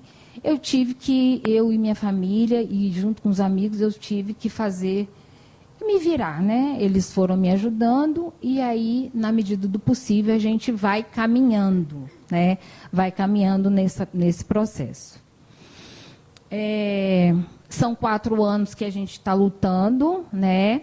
E eu digo que esse resultado de júri popular, ele saiu em decorrência das questões que a gente vem trazendo para as ruas, né? Em decorrência das manifestações que a gente faz, porque nós somos persistentes e insistentes.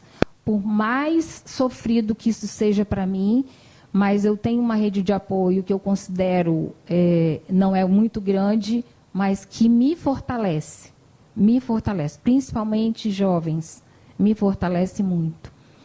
E se continuar desse jeito, essa questão dessa impunidade, o que pode acontecer? É o que vocês mesmos o Hudson estava comentando, eu vou beber, vou dirigir, vou fazer e acontecer, e nada vai acontecer comigo. Nenhuma lei vai ser aplicada a mim, nenhuma penalidade vai ser aplicada a mim. Mas eu espero que sim, que esta questão do júri popular, que será no dia 5 de agosto, que seja feita a justiça naquele momento, né? Vamos ver no decorrer de tudo. Quanto à justiça, a morosidade traz angústia, dor, sofrimento, e eu sei que nada disso vai trazer a Luísa de volta, e que o luto, ele não tem fim.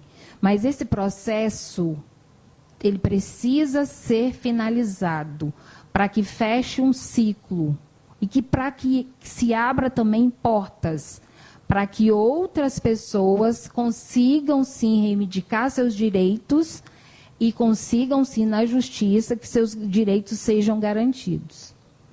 E se me perguntarem se eu estou satisfeita com isso, com essa questão dessa morosidade, são 4 anos, né? No primeiro momento eu recebi a notícia e fiquei nem acreditando, né? Fiquei meio que atordoada. Meu Deus, são 4 anos, agora sai essa notícia. Mas não estou satisfeita. Claro que essa satisfação não existe. A minha satisfação, ela seria ver Luísa viva e seguindo a vida com seus sonhos. Contudo, como não é possível, o que eu tenho é a esperança que o Estado cumpra seu dever e que a justiça seja feita.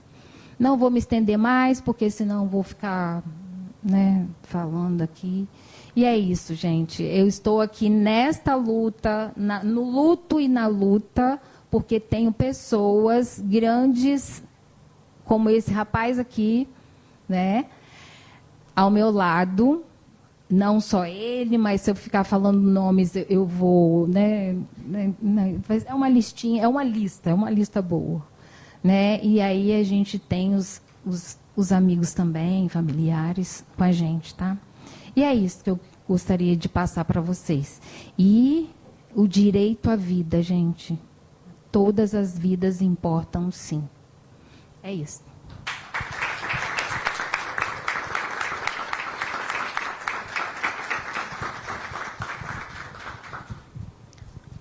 Obrigada, Adriane.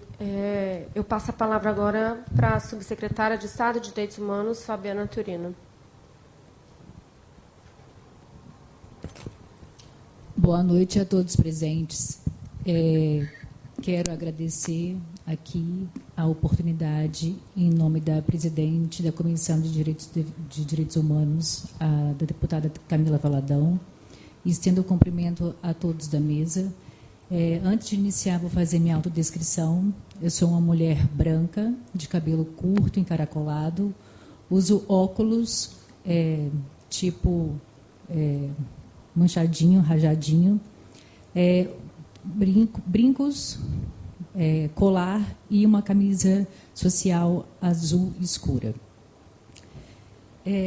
Depois dessas falas impactantes, e que o mais importante enquanto direitos humanos, a garantia dos direitos, né? E todas as vidas importam. E a violência no trânsito, ela deve ser compreendida também como uma questão de direitos humanos que ultrapassa a abordagem exclusivamente técnica da engenharia de tráfego. E isso envolve o direito à vida e integridade física, a justiça socioespacial e o combate às desigualdades e a articulação transversal. E, além disso, é importante que temos a capacidade de discernimento da garantia que o enfrentamento da violência no trânsito contra pedestres e ciclistas precisa ser assumido como uma agenda de Estado e de direitos humanos. Cada morte no trânsito representa uma vida interrompida, uma família atingida e uma falha na proteção coletiva dos direitos. A Secretaria Estadual de Direitos Humanos se soma a esse debate, reafirmando que a mobilidade ativa deve ser protegida, valorizada e incorporada às políticas públicas como direito de garantia. Todo o compromisso é contribuir para que o planejamento urbano, a educação, a fiscalização, que tanto foi falado aqui, e a rede de proteção sejam orientadores pela centralidade da vida, da dignidade humana e da justiça social. Eu, enquanto subsecretária, me coloco à disposição, né, enquanto representante do Estado e da garantia dos direitos humanos, para fortalecer as articulações entre todas as outras secretarias que demandam a garantia, né, que sejam na educação, na saúde e na justiça. Obrigada, Fabiana. Passo a palavra agora para Débora Márcia. Boa noite a todos.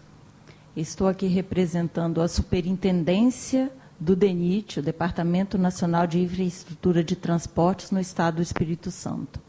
Pela autodescrição, sou uma mulher de pele branca, cabelos pretos, encaracolados. Estou trajando uma camisa feminina nas cores verde e branco. Bem, é um prazer estar aqui na Assembleia, representando o DENIT, e como um órgão do Sistema Nacional de Transportes, nós também, como DENIT, atuamos nessa área da segurança viária. A primeira legislação vigente na área de trânsito é o Código de Trânsito Brasileiro. A colega já bem falou aqui, que estabelece direitos a usufruir e deveres a cumprir. Por isso é uma lei. E todos nós estamos sujeitos a esse código, a essa lei. Seja na condição de pedestres, de ciclistas, e agora de ciclistas a gente tem o motorizado e o não motorizado, mas também como motoristas, como passageiros, como motociclistas. Então, são aqui 5 personagens, 6 se a gente considerar as bicicletas elétricas e as não motorizadas. Então, esses personagens todos estão sempre com um componente humano. Então, este é o principal que a gente também tem que chegar e conscientizar do risco e da necessidade do amor à vida, porque é a sua própria vida, né? A vida de cada um de nós que está no trânsito e do outro. O trânsito é um lugar que nós temos que nos importar conosco e com o outro também, porque cada atitude pode dar uma consequência e que pode muitas vezes até ser fatal. Além do Código de Trânsito, temos também o PENATRANS, que é o Plano Nacional de Redução de Mortes e Lesões no Trânsito, que é uma lei de 2018. Ela tem um desafio, que é reduzir pela metade o número de mortes no trânsito.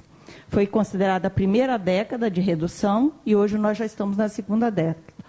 E é um desafio grande, porque inclui os órgãos municipais, estaduais e federais. Para quê? Para que essa junção de esforço a gente consiga essa meta. É uma meta ousada, mas, na verdade, o número de acidentes é crescente.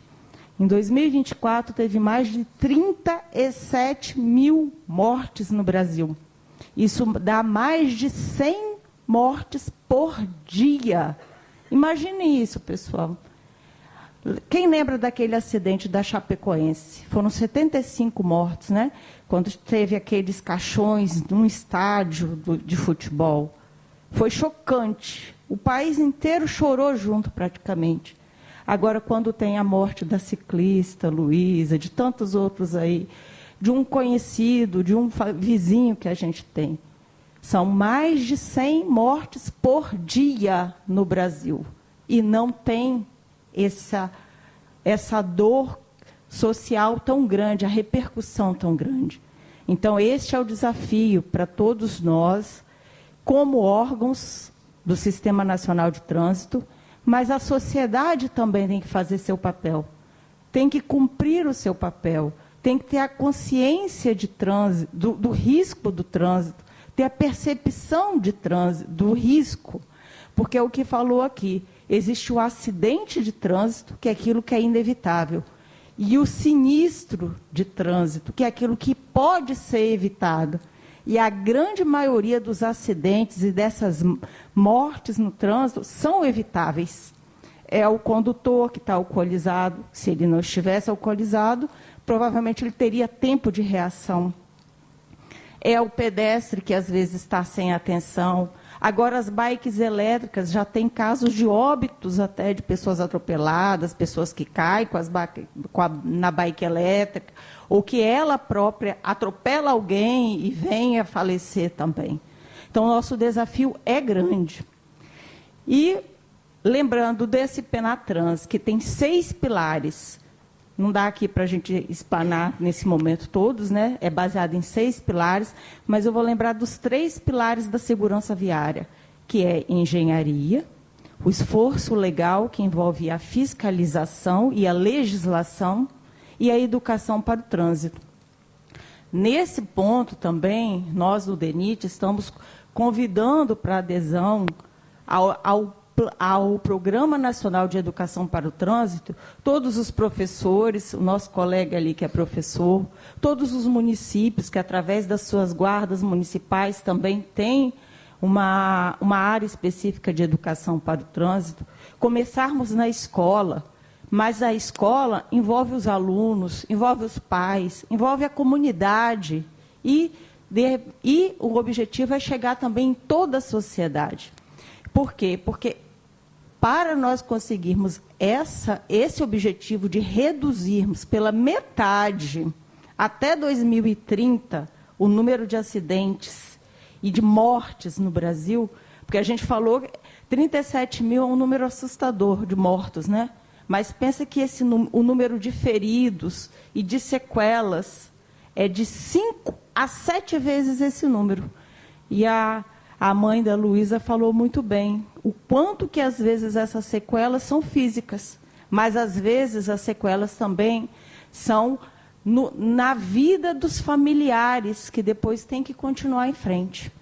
Então, o DENIT, e como órgão do Sistema Nacional de Trânsito, nós também estamos disponíveis, né, para dar continuidade aqui e nessa excelente iniciativa, né, daqui do momento. Obrigada.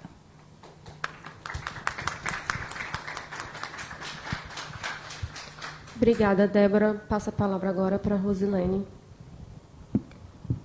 Boa noite a todas as pessoas. Vou iniciar com minha audiodescrição. Eu sou uma mulher branca, de cabelos loiros, de olhos claros, muitos marcadores sociais aí de privilégios, né? Eu estou usando um óculos de armação escura, estou com um terno preto e uma blusa verde.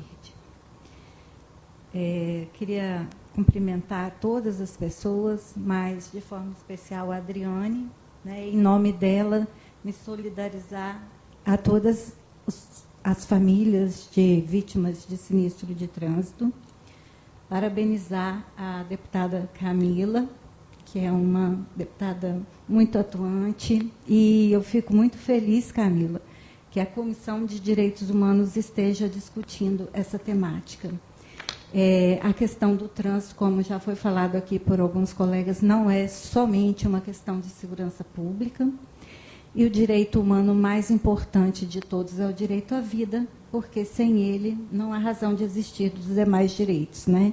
Então, eu fico muito feliz e honrada. Estou aqui hoje representando o diretor-geral do DETRAN, né, o Givaldo Vieira, que está em viagem e não pôde estar presente. Mas, lá no DETRAN, eu exerço a função de coordenadora de estatística de trânsito, sou responsável pelo Observatório de Trânsito e também assessoro o Comitê Permanente de Preservação da Vida no Trânsito. Então, nesse sentido, eu trouxe alguns dados estatísticos para vocês, mas que também estão disponíveis no portal do DETRAN, né? O nosso observatório tem uma plataforma com dados de condutores, de sinistros, de frotas e de infração, que são dados públicos, podem ser acessados. Como já foi falado, em 2024, o Estado do Espírito Santo, ele, pela primeira vez, o número de mortes no trânsito superou o número de homicídios. Naquele ano, nós tivemos 986 vítimas fatais. No ano passado, nós tivemos 1.012 vidas perdidas no trânsito.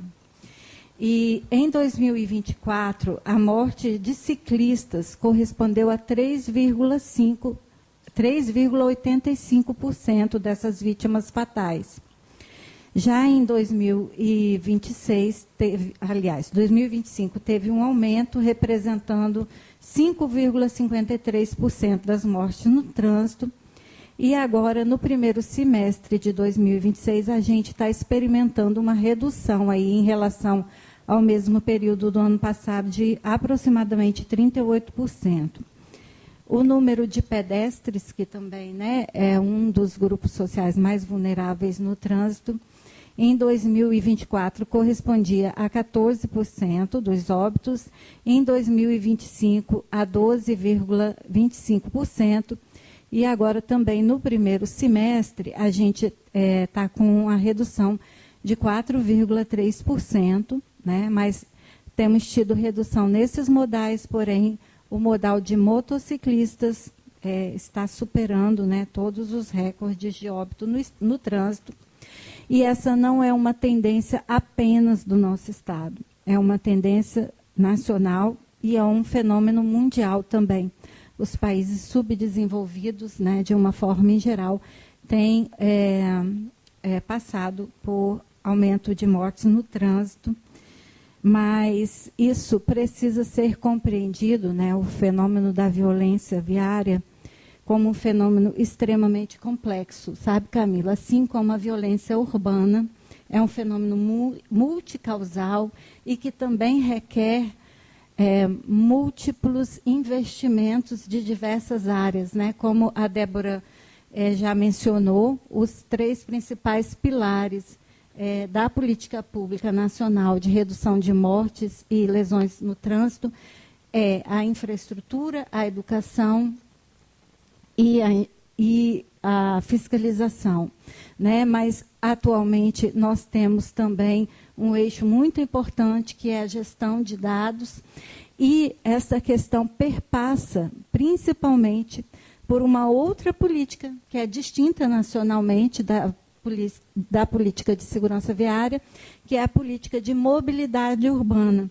Então, quando a gente para observar a morte de ciclistas e pedestres, mas principalmente de ciclistas aqui no estado do Espírito Santo, no ano passado, a Grande Vitória foi responsável por mais de 50% dos óbitos de ciclistas. E aí eu queria trazer também um pouquinho do perfil dessas pessoas. Mais de 35% têm acima de 65 anos de idade, e os óbitos ocorrem no período noturno ou da madrugada. Isso pode nos acender um alerta que, às vezes, ratifica a sua fala, que são pessoas que utilizam desse modal para o deslocamento, de ir e vir para o trabalho de madrugada, inclusive, né? A gente precisa aprofundar esse estudo.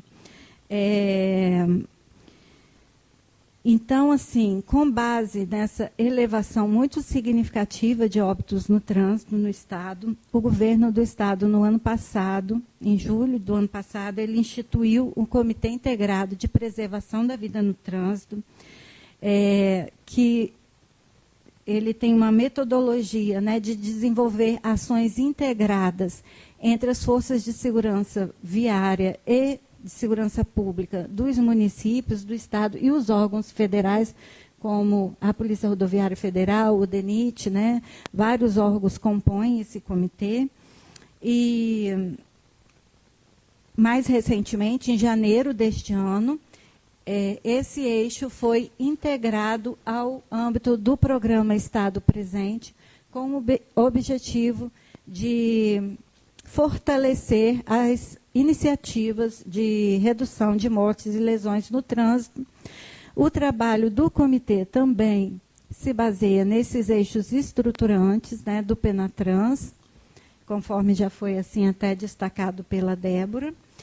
E com relação assim à responsabilidade do Estado para a redução, principalmente de ciclistas e de pedestres, que são as vítimas mais vulneráveis, né, ou as pessoas em maior vulnerabilidade no trânsito, existem algumas medidas, né, que precisam ser construídas para além, né, da educação para o trânsito, da fiscalização, que é a construção e manutenção de calçadas acessíveis, a implantação de ciclovias e ciclofaixas, travessias elevadas, passarelas em pontos críticos e, inclusive, a melhoria da iluminação pública, porque se está ocorrendo sinistro fatal de ciclista de madrugada, né, isso pode ter a ver também com a iluminação pública.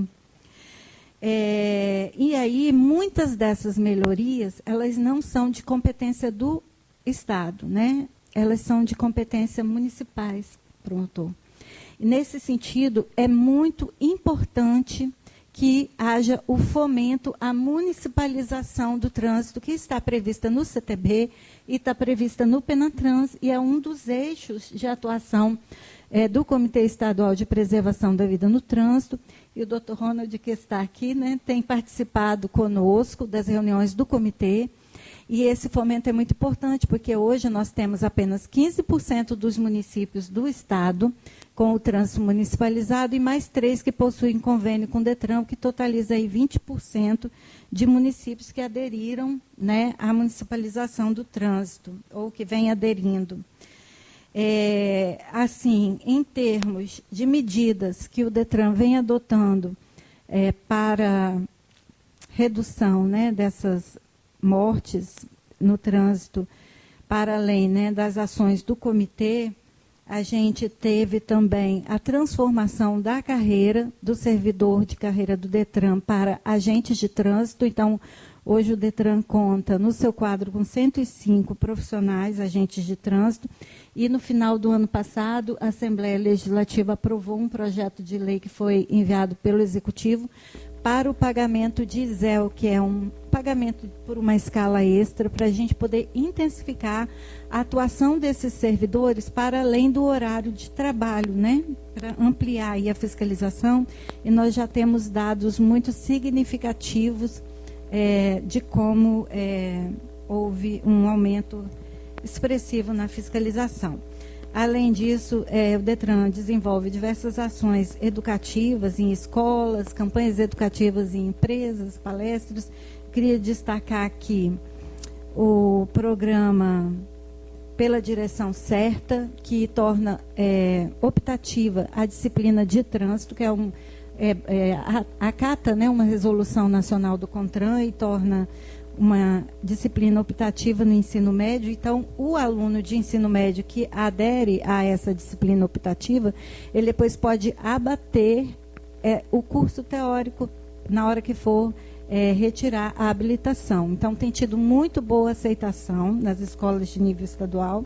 E também o ATME, que é o Agente de Trânsito Mirim, que tem sido implantado em escolas de ensino fundamental, né? A gente compreende que a educação ela é fundamental para a transformação cultural que a gente precisa no trânsito e também para a mudança de comportamento, né? Então, nesse sentido, a educação para a cidadania ativa, né, é fundamental.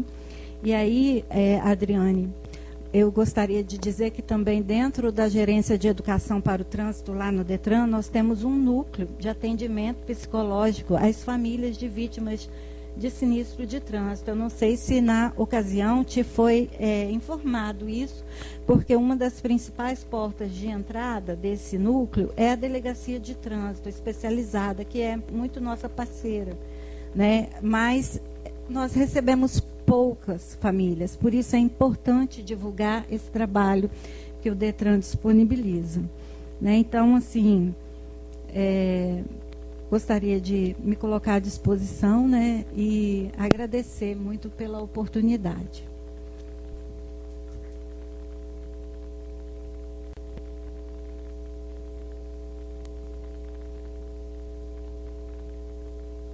Oi, agora foi. Muito obrigada, Rose, pelos dados, pelas informações, na verdade, bastante angustiantes, né, diante dos desafios que a gente tem, pensando inclusive os municípios e o nosso estado como um todo. Eu quero agradecer muito todas as intervenções aqui da mesa, todas as contribuições. Mais uma vez, reiterar meu abraço, viu, Adriane? Estamos aqui sempre à disposição. Estamos com vocês e estaremos lá no dia 5, no julgamento, aguardando a condenação da Adriana Felisberto, porque nós entendemos a importância dessa condenação para combater a impunidade, como muito bem foi falado aqui, que sem dúvida também é um dos motivos, né, que fomenta toda essa violência no trânsito. Gente, nós temos um grande desafio, que é o tempo muito curto que nós temos, porque já são 8h50. O que eu queria propor? Que nós possamos abrir 3 inscrições inscrições curtas, de 2 a 3 minutos. Pode ser?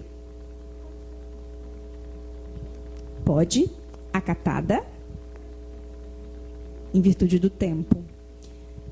A gente acabou deixando de maneira mais tranquila o tempo das falas da mesa, até para valorizar a presença de vocês e também reconhecer o papel fundamental de vocês na atuação do tema, para a gente poder, então, deixamos um tempo maior para possibilitar esse debate da mesa e vamos garantir as intervenções, obviamente, mas com um tempo mais curtinho para a gente poder conseguir encerrar em tempo hábil. Tá bom?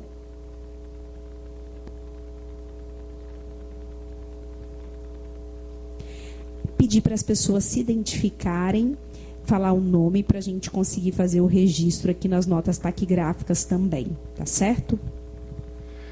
Boa noite, gente. Meu nome é Luiz de Oliveira Cremonês, sou natural de Goiás, moro aqui há 10 anos e sou ciclista. Comecei como ciclista aos 12 anos na escola, né, fazia ciclismo lá. E hoje pedalo por opção de um esporte que eu gosto muito e por recomendação médica. Foram 3 médicos me recomendando voltar a pedalar. Foi psiquiatra, psicólogo e ortopedista. Eu tenho 4 pinos no meu joelho esquerdo devido a um acidente de bicicleta frontal na Praia do Morro, em Guarapari. O ciclista se encontrou na minha contramão na ciclovia da Praia do Morro e eu fui mais prejudicado. Fiquei 6 meses sem poder colocar o pé no chão. Agora, eu tenho medo de andar de bicicleta aqui no trânsito da Grande Vitória, porque eu tomo fino direto. É direto, os carros não respeitam a gente, não respeitam o ciclista, não respeitam o pedestre. Inclusive eu tenho um canal no YouTube, Paraíso do Pedaleiro, no qual tenho quase 500 vídeos lá. E por lá eu mostro direto carros tirando fina, ciclomotores passando pela gente como se estivesse, passando por mim como se estivesse andando em um velocípede, sem responsabilidade nenhuma. E os motoristas também não têm responsabilidade com a gente, grande parte. Eu tenho medo de andar aqui. Não é o que eu queria mostrar no meu canal no YouTube. É o que eu queria mostrar era as ciclovias daqui de Vitória, porque é legal pedalar aqui, amo subir essa ciclovia da vida, mas não dá. O motorista não colabora, infelizmente. E precisa de uma ação mais rigorosa do DETRAN, do Ministério Público, da Polícia, para fazer com que a gente seja respeitado. Não somente a gente, como também os pedestres também. Precisamos ser respeitados. Um abraço para vocês todos aí. Pessoal, só reforçar o tempo. As meninas estão com uma plaquinha, elas vão usar com 1 minuto e depois conclua, tá? Boa noite, sou Yasmin, assistente social, integrante do coletivo Pedalamente. Parabenizar aí a participação de todo mundo e só fazer um questionamento para o DETRAN especificamente. 2 coisas, né? Se vocês têm esses dados de campanhas educativas, né? Você trouxe que são feitas campanhas em escolas, em outros espaços. Se você puder trazer esses dados de quantas escolas, quantas campanhas já foram feitas, se a gente consegue acessar essas informações no domínio público através da internet, depois para a gente estudar essas informações. E uma outra questão é sobre esse apoio psicossocial, que na audiência pública, lá na época de Camila, na Câmara Municipal dos Vereadores, a gente ouviu falar sobre isso, mas continua só ouvindo falar sobre, muito por alto, né? Então, essas informações, elas realmente não têm sido repassadas, e aí a gente, como movimento social, a gente acompanha as famílias, a gente recebe, tenta fazer um acolhimento como ciclista mesmo, né, que entende a violência no trânsito, e todas elas nos informam a mesma coisa que a Adriane colocou. Não sabia que existia, ninguém me informou, ninguém me procurou. E aí é muito complexo também a gente dizer assim, você não foi informado, mas informado por quem? Quem é que tem que informar isso? Para reforçar o pedido também de que isso seja mais publicizado, que foi o que a gente pediu lá atrás, né, na audiência na Câmara dos Vereadores, e que não aconteceu também, que isso seja mais publicizado, que as pessoas tenham acesso a isso de forma mais visível, e que as campanhas elas extrapolem o Maio Amarelo, né, porque chega no mês de maio, a televisão fala o tempo todo, a gente vê nas ruas campanhas, mas passa o mês de maio e isso some, assim, a gente não vê em lugar nenhum. E a gente tem meios de comunicação, a gente tem meios de que isso seja mais visibilizado, então de fazer esse apelo para que essas campanhas que, como você colocou, né, tenham ocorrido, que elas sejam mais visibilizadas para a gente perceber que elas estão acontecendo. E se você puder trazer esses números também vai ser bem bacana. É isso.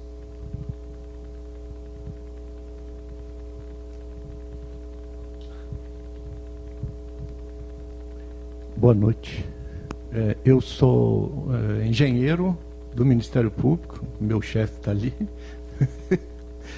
Eu já fui também engenheiro da Prefeitura de Cariacica e tem intervenções no trânsito lá, como engenheiro de tráfego. A minha contribuição aqui, que eu gostaria de dar, meu nome é Gilson,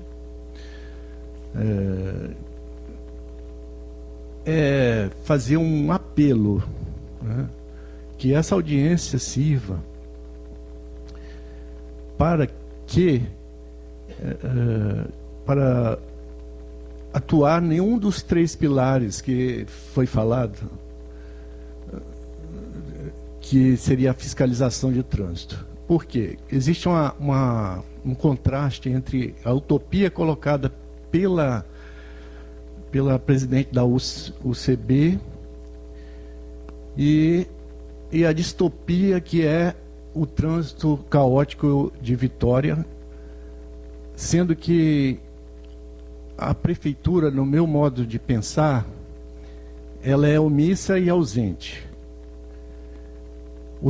Existe uma cultura de trânsito, uma cultura de corrida aqui em Vitória, que está sendo transferido para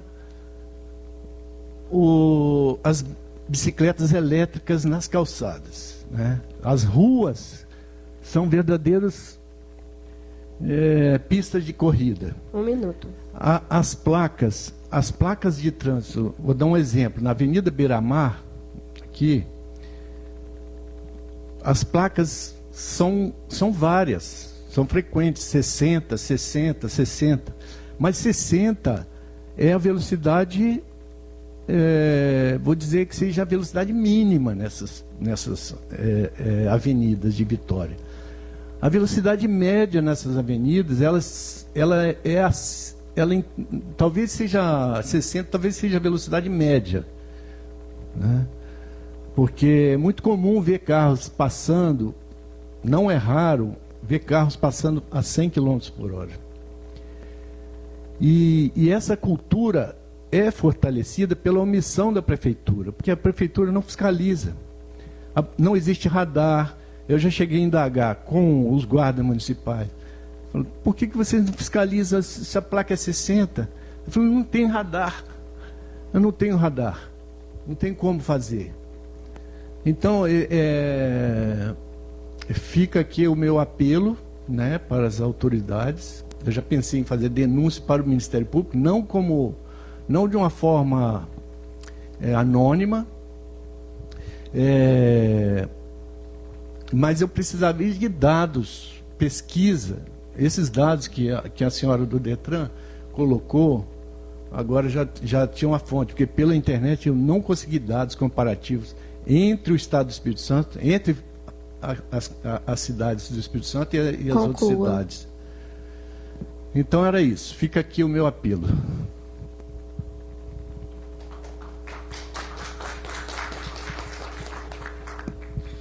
Boa noite. Que bom que deu tempo, né? Meu nome é Luiz Gustavo, sou cientista social e urbanista, também faço parte do coletivo Pedalamente. Que bom ter essa oportunidade, né? Eu queria falar uma coisa, né, também um apelo, e também sobre os 3 pilares que a senhora Sandra trouxe. A infraestrutura é uma coisa que na minha cabeça, na nossa cabeça, não dá para errar mais, né? A gente não tem como mais continuar pensando em construir cidades apenas para quem dirige, né? Então, se a gente não mudar amanhã, que dá para fazer, amanhã a gente tem condições de revisar vários projetos que estão em andamento, vários projetos que ainda vão sair, mas que podem ser mudados. As ruas, as vias urbanas, são o maior espaço público que a gente tem nas cidades. Se eu não me engano, são 40%. É um espaço público que é pensado do meio para as bordas, quando deveria ser pensado das bordas para o meio. Então, por exemplo, não dá mais para ter dissenso sobre aonde construir a ciclovia. Não pode ser mais no centro das vias. Elas são vias lentas, elas precisam ser construídas perto de onde as pessoas estão paradas, onde elas vão encontrar o seu ponto desejado. Então, são coisas assim que a gente poderia passar várias audiências, né, presidenta Camila, sobre como fazer e como a gente poderia contribuir. E uma pergunta mais direcionada, nem sei se vai dar tempo de responder, mas como a gente faz para participar desses comitês, né, do que está sendo construído nos municípios, e como é que vai transbordar para além das discussões técnicas e as pessoas de fato vão conseguir participar. Obrigado.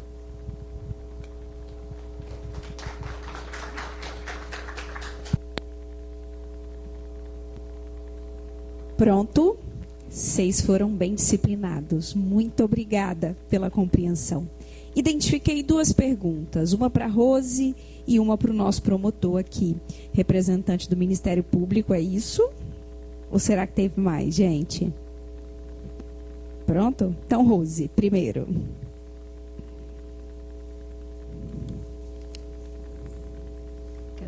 Sim, a colega assistente social. Então, os dados de campanhas educativas para o trânsito, nós temos eles em relatórios internos. Esses dados ainda não foram tornados públicos, mas está sendo feito um sistema de informatização. Eles já estão todos cadastrados para serem disponibilizados também no Observatório de Trânsito. De cabeça, assim, eu sei que o ano passado as ações educativas de trânsito atingiram 57 mil pessoas no estado como um todo. Não me recordo agora qual o quantitativo de municípios, mas as campanhas educativas, principalmente, que vão em escolas através de um veículo também chamado Detranzinho, né, que é uma forma de educação itinerante, atingiu. Os dados específicos de quais escolas e quantas escolas estão sendo desenvolvidos os projetos, por exemplo, pela Direção Certa, o ATME, que é o Agente de Trânsito Mirim, eu não tenho essa informação agora aqui comigo, mas eu vou disponibilizar os contatos, tanto da Gerência de Educação quanto o do Observatório, que vocês podem entrar em contato comigo posteriormente para eu responder. Com relação ao núcleo do apoio psicossocial que foi informado, o DETRAN, todo o atendimento dele hoje, o acesso inicial normalmente é de forma digital, mas o telefone, se vocês quiserem anotar, né, para contato, 3145-6304 ou 3145-6682. Além disso, também no site do DETRAN tem os contatos da Gerência de Educação para o Trânsito, onde o núcleo de psicologia fica lotado. O e-mail da Estatística de Trânsito, que é o meu e-mail direto, é estatística@detran.es.gov.br, e o telefone para contato 999-07-6208. Todas as demandas de informações que aquele senhor lá de trás também perguntou, né, se elas estão públicas, as que não estiverem públicas no site, que o senhor tiver dificuldade em acessar, pode também entrar em contato conosco. Ao final também eu posso passar o contato para o senhor. e solicitar por e-mail, por e-docs ou também pelo WhatsApp neste número de celular que eu passei. Com relação ao colega cientista social, de certa forma eu entendi que também a sua pergunta veio direcionada, lógico, ao DETRAN como órgão executivo de trânsito.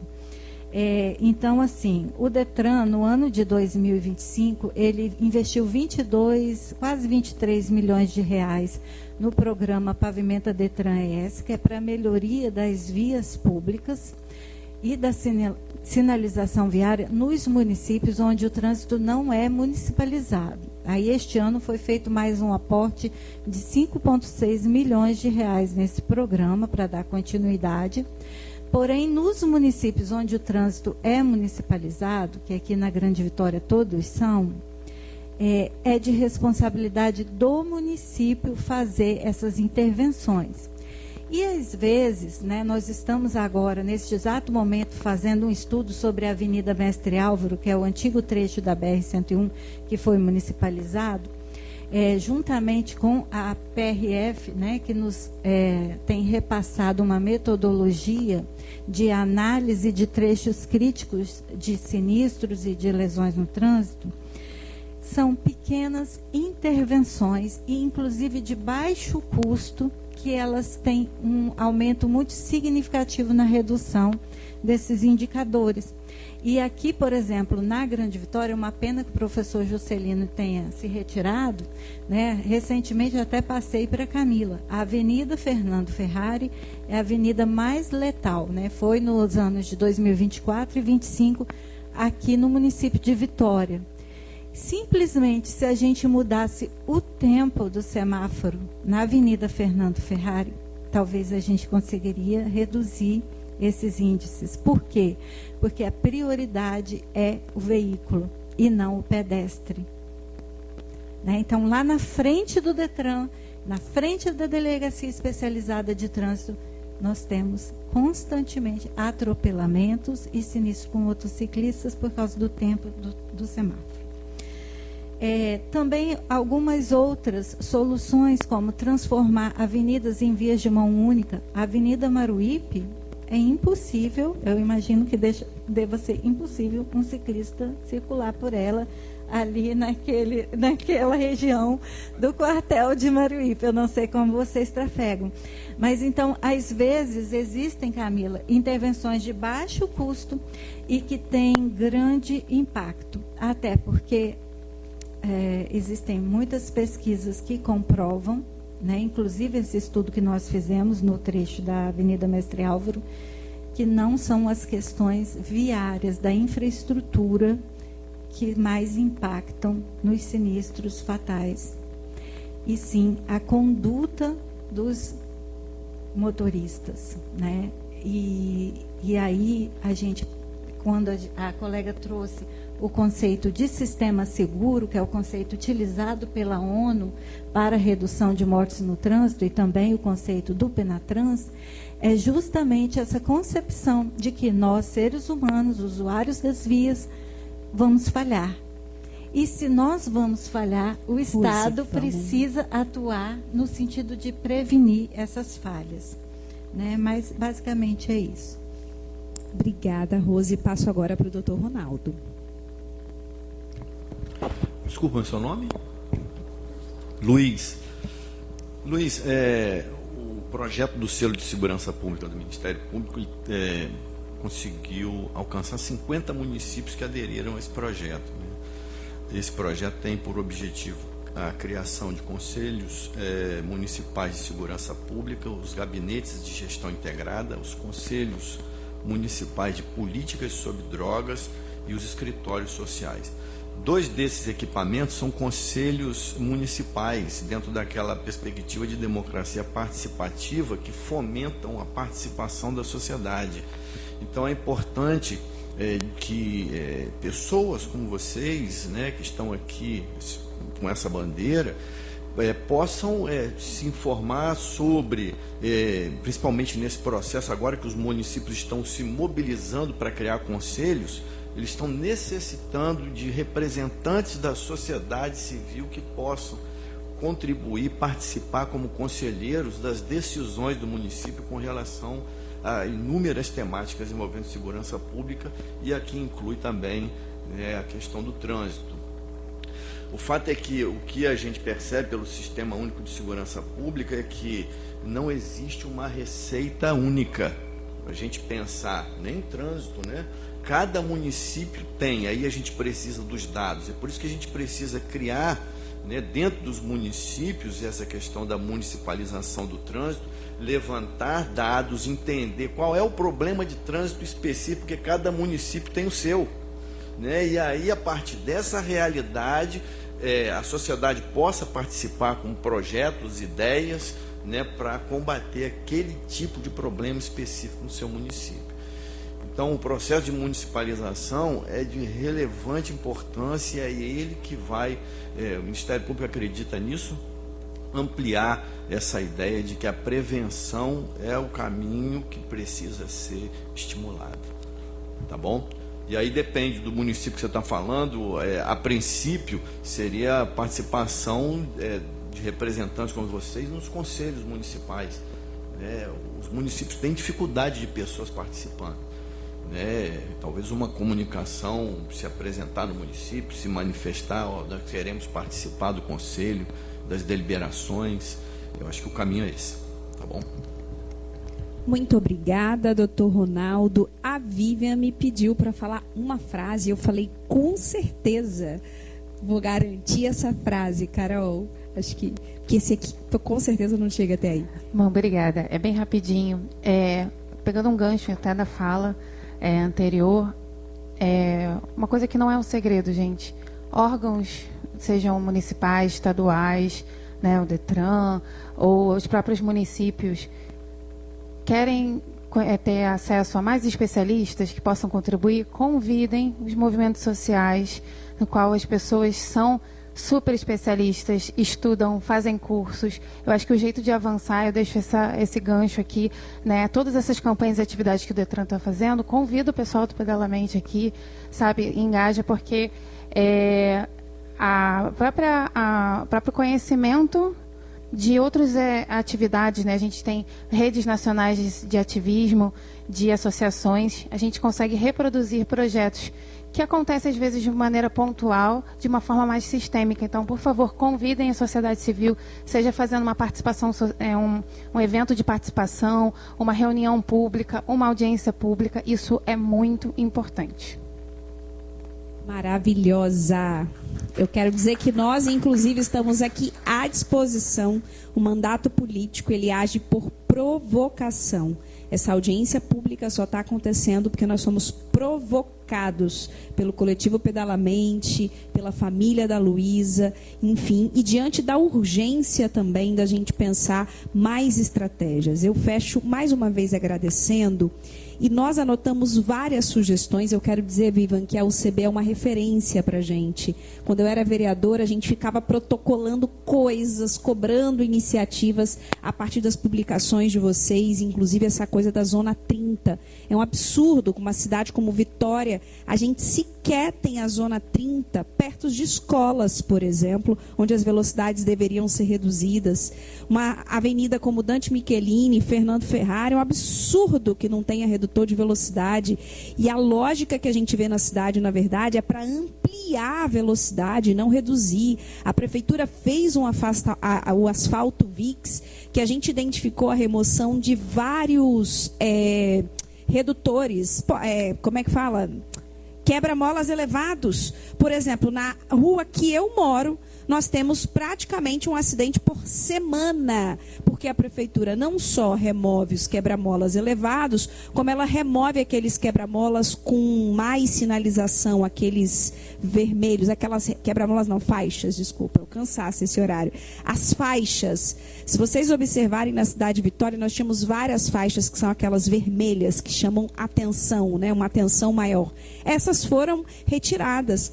Na Dante Michelini, a prefeitura reforçou a quantidade de placas depois da morte da Gabriela, recentemente em Jardim Camburi, porque a gente voltou a denunciar o baixo quantitativo de sinalização, de placa, de iluminação em toda a avenida. Enfim, não vamos conseguir dar conta de reforçar essas que são as críticas que são históricas, mas é para dizer que nós não estamos inertes, mas precisamos sim ser sempre provocados pela sociedade civil, né? Porque um mandato, como eu disse, age por essa provocação. Bom, não vou me alongar, quero agradecer a presença. Nada mais havendo a tratar, declaro encerrados os trabalhos desta comissão. Antes, porém, convido a senhora deputada e os senhores deputados para a próxima reunião deste colegiado, que será ordinária, a realizar-se no dia 4 de agosto, às 11 horas, no plenário Rui Barbosa, nesta Casa de Leis. Muito obrigada, minha gente. Tentei correr para dar tempo. Vamos tirar uma fotinha aqui embaixo com